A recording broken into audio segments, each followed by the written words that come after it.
Malam ini kita menyadarkan diri kita, terlebih lagi yang berceramah, jangan kau hanya sampai menyampaikan ayat saja. Hai Abdul Somad, apakah kau yang bicara itu hatimu sudah hidup? Senantiasa merasakan diri, aku orang paling hina, aku orang paling kotor, ditempelkan kening ke lantai di tempat yang diinjak tapak kaki, mengatakan bahwa aku bukan siapa-siapa. Umur diberikan Allah 40, 60, 70. Berapa yang kupakai untuk menolong agama Allah? Berapa yang kupakai untuk mengingat Allah? Mata, tangan, telinga, kaki akan diminta tanggung jawab di hadapan Allah.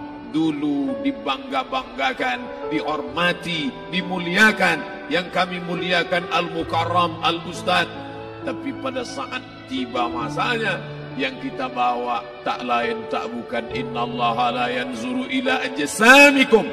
Allah tak menengok badan, fisik, bentuk tubuh, baju. Ini sampulnya saja. Wala ila suwarikum, Allah tak menengok rupa, wajah. Walakin yanzuru ila qulub. Hati kamu yang bersih itulah yang kau bawa menghadap Allah Subhanahu wa taala. Yauma la yanfa'u malun, harta tak berguna. Wala banun, anak tak bisa menolong.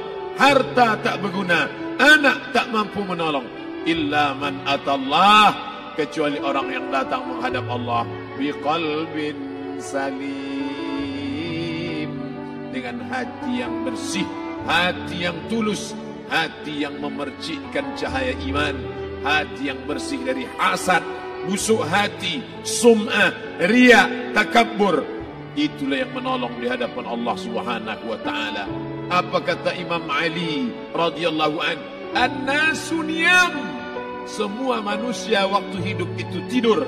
Bapak tidur, ibu tidur, saya tidur. Semua orang waktu hidup itu tidur.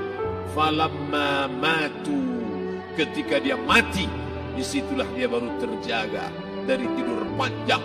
Saat Israel mencabut nyawa, ditarikkannya adalah satu sentapan yang kuat. Disitulah kita baru terjaga dari tidur panjang. Betapa aku meninggalkan salat, betapa aku tak berzakat, betapa dulu kekuasaan. Aku lulus umur 30, pensiun 58, 28 tahun, apapun tak pernah kubuat untuk agama. Sibuk membesarkan anak, sibuk mengurus warisan. Anak pun tak ingat dengan kita, karena kita lupa menanamkan pendidikan agama di dalam otak kepalanya. Harta yang banyak tak sempat menolong agama Allah. Anak tunggal semata wayang tak sempat dididik agama. Istri meninggalkan dalam keadaan stres susah hatinya, karena dia tak diajarkan sabar menerima ridha ketetapan takdir Allah. Dan paling celaka, tak pernah anggota tubuh ini dipakai untuk berzikir, muhasabah, mengingat Allah. Tak pernah mata dipakai menengok Quran, kitab suci Allah. Tak pernah dipakai hati merenung sejenak. Apa yang akan kubawa mati menghadap Allah Subhanahu wa ta'ala. Abdul Somad dari dalam tanah naik ke atas tanah, ceramah, masuk balik ke dalam tanah. Yang kau bawa apa? Baju koko tinggal, peci tinggal, pakaian kehormatan tinggal. Yang kau bawa kain tidak berjahit, disobek, kerak. Itu yang akan menyampul kulitmu, yang selama ini kau dimandikan, dibersihkan oleh ibumu dulu 60 tahun yang lalu. Sampai masanya kau lupa kapan kau dimandikan dulu. Sekarang ruh melihat, disebut dia ruh karena dia roha ya ruhu roh, seperti aroma semerbak yang datang pergi hinggap. Ruh sampai masanya dia datang masuk ke dalam jasad. Ruh sampai masanya dia pergi meninggalkan jasad. Malam ini dimuliakan Al-Mukarram Haji Abdul Somad LCMA.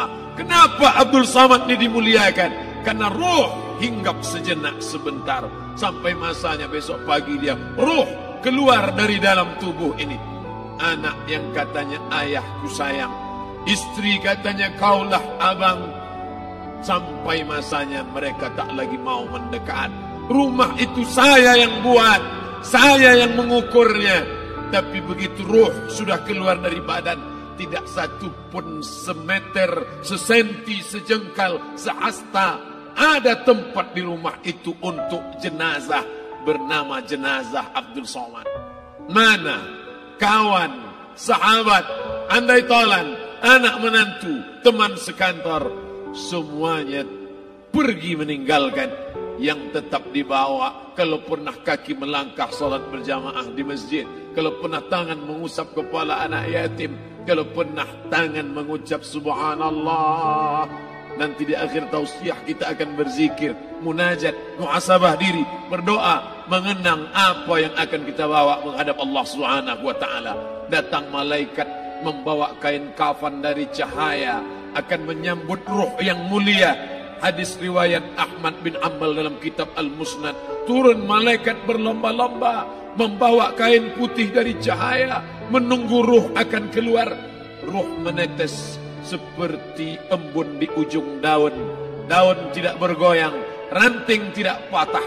Ruh menetes pelan, turun ke dalam kain kafan, dibawa malaikat ke pintu langit. Tak sabar mereka menyambut. Inikah dia yang selama ini berjamaah? Berapa banyak yang masyhur terkenal di bumi, malaikat tak mengenal dia. Ini roh siapa? Tapi ini bukan LCMA, dia bukan ustaz, dia bukan ulama, tapi imannya dalam, kekuasaan dipakai menolong agama Allah. Rohnya keluar di bawah, semua malaikat mengucapkan salam. Inilah orang yang selama ini kami tunggu-tunggu, catatannya sudah lama.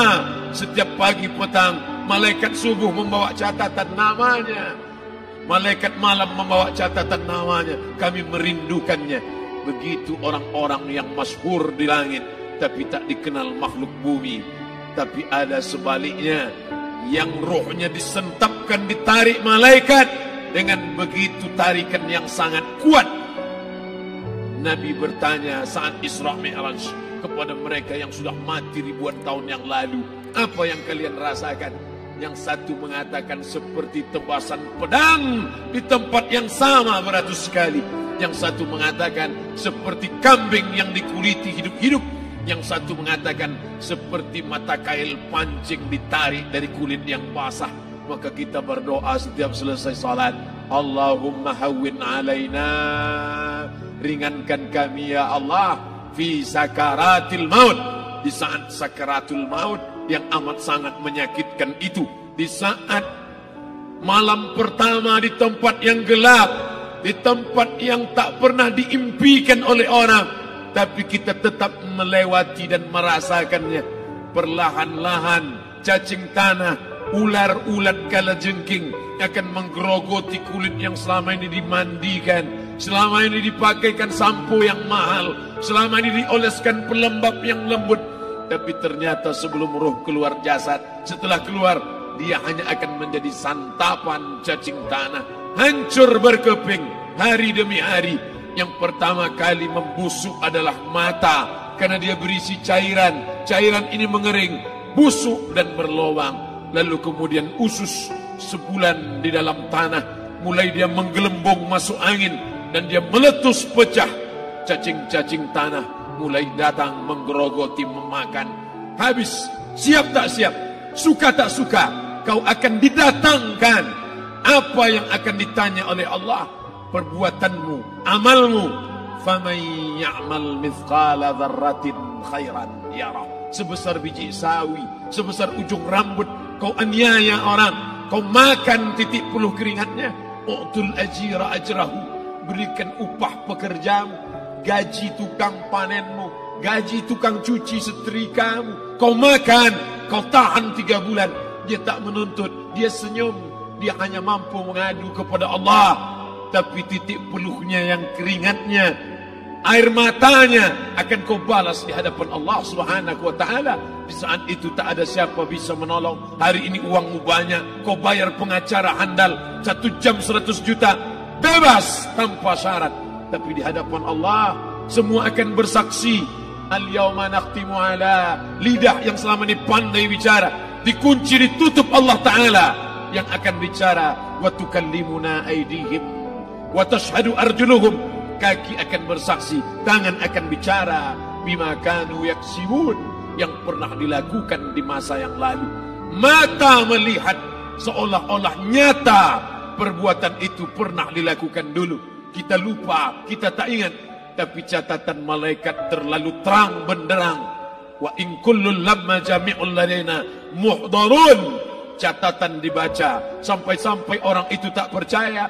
Ma li hadzal kitab, kenapa buku catatan saya ini la yughadiru saghiratan, yang kecil-kecil, wala kabiratan, yang besar-besar, ahsaha, semua tercatat dalam buku catatan yang nyata. Dalam surat Al-Isra apa kata Allah? Iqra. Hari ini kalau dikatakan Iqra baca Quran, Iqra baca Yasin, malam Jumat Iqra baca surat Al-Kahfi. Tapi sampai hari itu Yasin tak bermakna, Al-Kahfi tak lagi disuruh baca karena hidup sudah berakhir. Iqra, baca. Apa yang kau baca? Kafa binafsikal yawma alaika hasiba. Baca buku catatan amal. Sampulnya dosa, isinya dosa. Catatan kakinya dosa, sampul penutupnya dosa, bibliografinya dosa. Sampai ia pun tidak percaya, kenapa aku hidup hanya dosa saja. Saat itu dia mendengar teriakan azab, saat itu dia menyaksikan pekikan teriakan sakitnya siksa.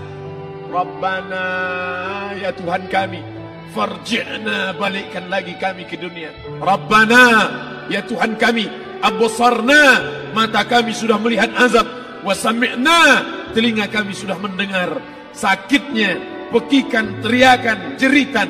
Farji'na, balikkan lagi kami ke dunia. Na'mal salihan, kami ingin amal saleh.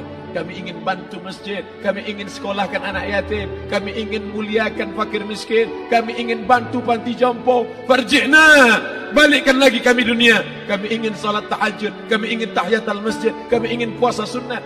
Saat itu penyesalan tak lagi berguna. Na'mal salihan, kami ingin amal saleh. Andai kau beri kami tenggat waktu ya Allah, laula akhartani, kalau kau beri aku waktu, ila ajalin qarib, aku tak minta hidup 1000 tahun. Ila ajalin qarib, sebentar saja kau hidupkan aku ya Allah. Di situ orang baru tahu apa yang pernah dilakukan dulu, yang di masa lalu. Tak ada cara lain kecuali malam ini kita bertaubat, taubat nasuha, mandi, solat sunat taubat. Ma min muslimin yuznibu zamban, ada orang silap, khilaf, buat dosa, salah. Siapa yang tak pernah salah? Sedangkan datuk moyang kita Adam pun salah, tapi dia mengetahui, sadar salahnya. Dia berdoa, Rabbana zalamna anfusana, kami sudah menzalimi diri kami. Wa illam taghfir lana, kalau kau tidak mengampuni kami, wa tarhamna, kalau kau tidak merahmati kami, dan akunanna minal khasirin, kami termasuk orang yang rugi ya Allah. Maka malam ini kita bermunajat kepada Allah, berdoa, mengenang masa lalu, bergelimang dosa, besok tak akan kita ulang. Kita minta ampun kepada Allah Subhanahu wa taala. Astaghfirullahalazim. Astaghfirullahalazim. Astaghfirullahalazim.